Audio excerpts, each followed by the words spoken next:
it's Raquel Bowman here, and today I'm here creating a new layout for Cocoa Vanilla Studio.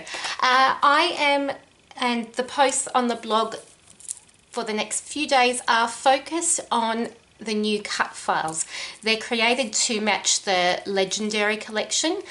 This is one of them here. I know it's on black. I normally cut on white. This is a first for me, but I wanted to create like quite a striking layout of my little man. So topic of layout is this little cutie patootie and my puppy Lola. I haven't got, like, this is quite a recent, as in a couple of days ago, photo of Jack. He's just growing up so quickly. He always sort of fills out and then shoots up. So he's in that fill out stage at the moment, and he's just a tall kid, big kid. Our little Lolly is the most patient dog in the world. Lola is not harassed by Jack, but you know, he gives it to her. She does give it back, but yeah, she's definitely a patient little puppy. So I have the Legendary collection, have no idea what colours I'm going to use, how I'm going to do this. I was sort of having a play before with, you know, where I might pop my photo. No idea of a title, no idea of anything really, apart from the fact that I wanted to use this bold cut file. And I haven't really, like, I've created a couple of pages with the collection so far, but I haven't really, you know, had a really good play with it yet. So I'm just, and as you can see, like, I'm missing one sticker. So yeah, I'm just looking forward to just having a play, creating, not thinking too much, grabbing out my pattern papers, and yeah, just having some fun documenting my little man at 5. So I'm going to get creating and we'll sort of see where this ends up. Okay, so to begin with, I started by starting to trace around the shapes with the cut file.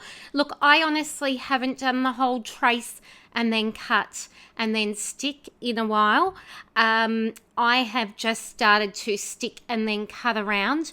To be honest, I don't know what I prefer. I think I prefer just to stick and then use some intricate scissors to cut around, and some fine tip scissors. I bought these new scissors recently. They're precision tip from We Are Memory Keepers. I mean, they're okay, but they're very small. I actually thought that they were larger with a finer tip.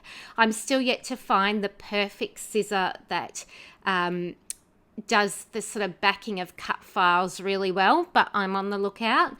So what I do is I use the sort of abstracty side of that blue pattern paper to back the sort of the behind of the banner, and then using the part that you see, or you know, the front of the banner, I'm using the reverse of that pattern paper.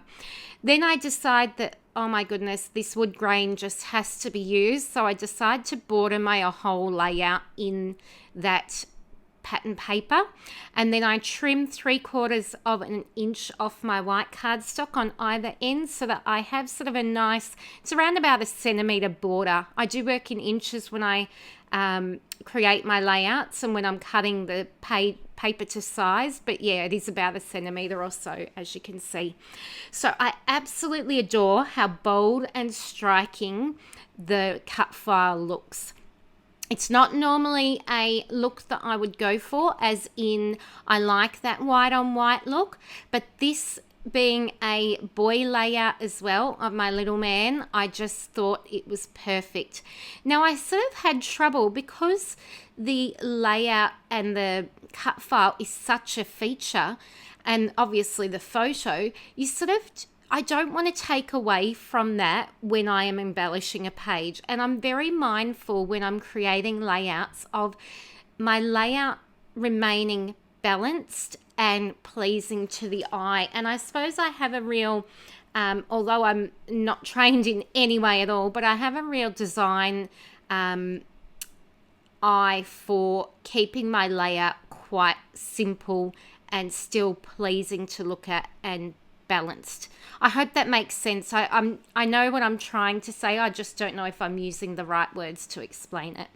So on the back of the photo of Jack, I wanted to bring in, because I found a couple of green stars, I wanted to bring in the green. And he did have the slightest pinch of green in the font in his top as well. So those lime green stars were perfect.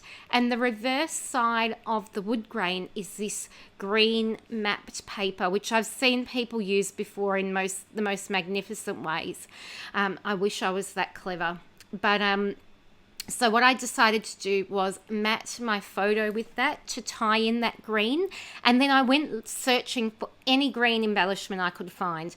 So there was a clear sticker that said legendary, and I've stuck that onto a white piece of cardstock and fussy cut around that and put that to the right of the photo.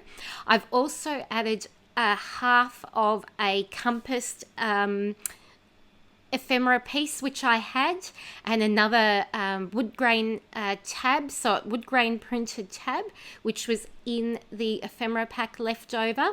Then what I did was I grabbed the cut apart sheet, and I loved this "Stay Weird, Stay Wonderful" little quote, and I thought I'm going to make a feature of that on the layout. I don't think I've seen that being done yet. It probably has been. I'm pretty busy at the moment, so I admit that I haven't been as up with layouts and things as I'd like to be. But yeah, that "Stay Weird, Stay Wonderful," I thought I can document this in a positive way about my little boy. So I decided to sort of distress the edges a little bit once I'd stitched around that, and added a couple of tiny attacher staples. I love the look of those, just to give that little bit of detail. And I'm just using a foam adhesive. Yes, this is a huge giant roll. I've shared about it before on my channel. It's from Bunnings. It's in Australia. It's like $10 a roll. It's super sticky, so once you stick it down, it's stuck down. However, it gives this slight dimension. It's not as thick as a foam sheet, but it's not as thick as Scotch roll, the huge rolls that you get from Scotch, but it's pretty good at the same time. So yeah, I'm using that behind my photo. Obviously, I know I'm not sure if it's acid free or not. I know that was a question that was brought up sometimes, but I don't tend to put adhesive directly behind the photo. I'll always have a matting anyway. So what I'm using is some of these clear American Craft sticky dots. I love them. They last forever. I've had them forever. I've had them since Pink Paisley days. And they're just a really super sticky adhesive way of, they do create a slight dimension. Some of them do have and are sold to have a little bit of depth to them, and some are a flat adhesive, but they're just a really easy way to put those smaller embellishments stuck on, and you know they're stuck well.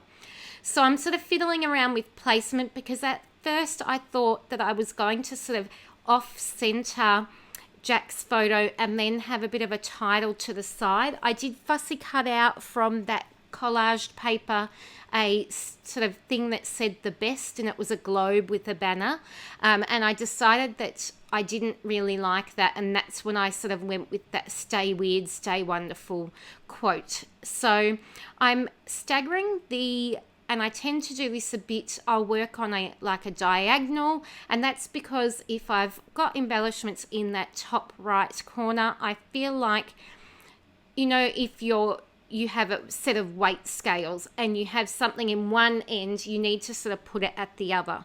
So I'll always balance my layouts by trying to have some kind of a cluster or embellishments to the opposite. So if that's on the top diagonal, then at the bottom of that diagonal, I'll do some kind of embellishment. And now what I'm doing is using my little foam squares. I picked these up when I was on the Cocoa Vanilla cruise from Crafty Chain, I think they were. They're a really nice thin adhesive. I'm not exactly sure what brand they are. They could be couture creations, but Alison would know if you ask her at Crafty Chain what they may be. And then I am going to type some journaling. So I'm a big believer in documenting as much as I can on my layouts, and I'm not overly detailed, but I feel like I'm detailed enough that my children could pick up my layouts and I have a bit of a story that they can follow through them. So I always type my journaling. I'm not a fan of my handwriting. I have a mixture between a scrawl and a teacher handwriting when I have to write neatly on a board, which doesn't happen as much anymore because of interactive TVs and all that stuff. But yeah, so I tend to type it, and I will leave with some close-ups at the end of what the journaling said, but it's basically just that this little man is a bit of a character. If you know him, you know that as much as he can be very painful to me at times, he has the most beautiful heart. He has the most quick-witted little personality. Some would call it cheeky, but at the same time, he's one clever little kid, and he's just funny. He's a beautiful boy. So, yeah, I've sort of tried to capture that in my journaling. What I didn't mention was those stars that look like they've been drawn, you know, those lined stars, were also cut from that collage paper. So there was sort of like a 6-inch by half an inch strip of stars. So I decided, because there was some green ones in there and some light blue, that I would fussy cut those out because they would work really well with the page. So once I'm adhering my journaling down, and to get my first point of journaling down, I used my T-square ruler, and then I just went by eye after that. I do add a couple of the enamel dots. I just went for more of the blues tones in this one, just because the other colors didn't suit as much, and I'm just using a Sizzix piercing sort of tool that I have just to help me to pop those down. And that's it. So this is the layout. You can see some close-ups of the journaling, of the dimension that has been created on this layout, and some of my embellishments. I will see you very soon, I hope, with some more layouts, sharing my Cocoa Vanilla Studio layouts as well as some others. Thank you so much for watching. Please subscribe if you don't already, and I'll see you all soon. Bye everyone.